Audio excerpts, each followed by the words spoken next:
Hello, and welcome to this overview of the Safer Snorting Kits that are distributed by the Needle and Pipe program at Blood Ties and on the Outreach Van. We will begin by looking at the contents of Safer Snorting Kits, followed by a discussion of why we believe this is an important service and program to be able to offer to people of the Yukon. The contents of the kits are based on best practices provided by organizations like CATIE, the Edmonton Men's Health Collective, and Seattle's People's Harm Reduction Alliance. For starters, the kits come with 5 straws that are each a different color so people will know whose straw is whose. We encourage everyone to only use their own straw and not share with others in order to eliminate the risk of hepatitis C or other viruses and bacteria that could be transmitted from one person to another through blood or mucus. Drugs or cutting agents can cause small cuts in the nostril which can act as a vector for blood-borne diseases when sharing straws or bills. For our pilot, we will give people the option of paper or plastic. We hypothesize that people will either develop or already have a preference to one or the other. The plastic straws are rigid and may be more uncomfortable to use, and we also may see them banned in the near future and won't be able to get more. Alternately, the paper straws are softer and less likely to irritate the inside of the nose, but they will deteriorate and fray over time, thus people may be concerned that drugs won't travel up a paper straw as well as a plastic one. There are also other factors that play into people's preferences that we haven't yet considered, so please record any client observations in the van logbook or let the harm reduction counselor at Blood Ties know. Next, we've included a plastic scraper blade. The first batches of these were either orange or black, but the color may change in the future. This gives someone a clean instrument with which to cut, chop, or crush drugs into a fine powder acceptable for snorting. Along with the scraper is a white plastic card. This is to provide someone with a clean surface to both crush up their drugs as well as to snort off of, especially if they are using in a place that may be unsanitary like the bathroom of a bar. Both of these items should be cleaned regularly, preferably with alcohol or some sort other disinfectant to prevent bacteria or viruses present in the environment from getting snorted. Another item that we will include in the pilot phase is a small plastic spoon. Although enough supplies were ordered to pilot 500 kits, we were only able to get approximately 200 spoons, so we will likely pilot them in the first 50 to 100 kits and have them as a by request item afterwards. The spoons are just another tool that someone could use to snort a small amount of powder. We have also included 2 small vials of sterile water and a package of vitamin E lotion.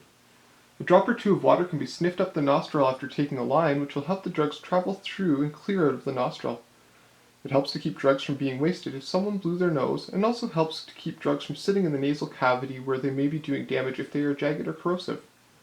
The vitamin E lotion can be used throughout the course of snorting drugs, or when a person is finished snorting for the night. This will help soothe and heal any damage that may have been done. Typically, a person will put a drop of water on their fingertip and snort it that way. The spoon would also work well for this function. The vitamin E lotion could be snorted, but most likely will be rubbed inside the nostril with a fingertip. As is the case with all of our harm reduction kits, we have also included condoms, lube, and matches.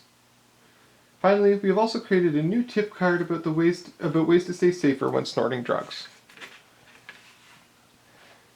Now that we have looked at the Safer Snorting Kits, let's talk about some of the benefits of introducing Safer Snorting Kits to our harm reduction lineup. As organizations with a focus on harm reduction, we have done a good job of working with people who use crack or inject drugs through our crack and injection kit programs.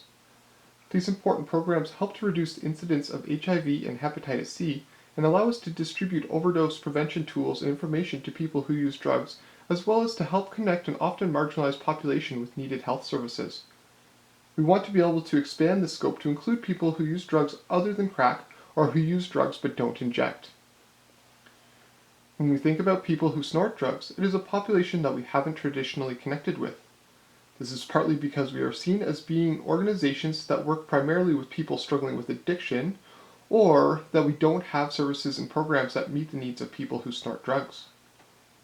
People who snort drugs may or may not be struggling with addiction and are often people who only occasionally use drugs. They may also be a younger population who we'd really like to work with in order to ensure that they have the tools and knowledge they need to make informed decisions about their substance use and health. The types of drugs that can be snorted can be more varied than smoked or injected. Examples include cocaine, ecstasy or MDMA, ketamine, heroin and other opioids, amphetamines including meth, and benzodiazepines. In addition, there are hundreds of lesser known and less popular chemicals and substances sometimes referred to as designer drugs, research chemicals, or novel psychoactive substances that people may snort. By offering safer snorting kits, it may help us identify trends in substance use or new drugs in the Yukon with which we can ensure we are offering the best information and tools for people that we work with. In addition, perhaps the most important reason to introduce safer snorting kits is to add yet another tool to help prevent overdose and the spread of hepatitis C in the territory. There are people who use opioids who don't access our current services because they only snort or swallow their drugs. Snorting is also a common way people start using illicit drugs, so they will not have any opioid tolerance should there be fentanyl mixed into what they are taking. In addition, many people do not realize that sharing straws or pills is a potential vector for hepatitis C.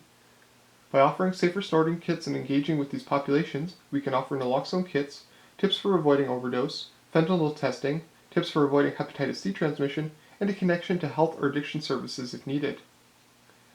Like the new meth pipe program, we still have a lot to learn about how to make this program as effective as possible. Please take the time when possible to have conversations with people who are accessing snorting kits to see if the kits and services at Blood Ties and the outreach van is meeting their needs.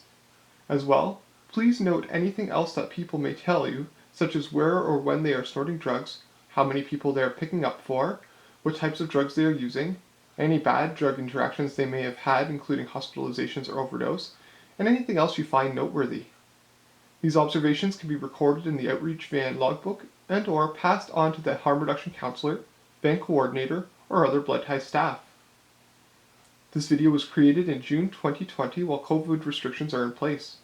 Because this is a pilot program, it is likely that some information in this video will change in the future. This video is intended to supplement the harm reduction training that all Blood Ties and Outreach Van staff receive when they are first hired and will be included in any upcoming trainings. If you have comments, questions, or suggestions about the contents of this video or safer snorting in general, please contact harmreduction@bloodties.ca. Thank you for watching!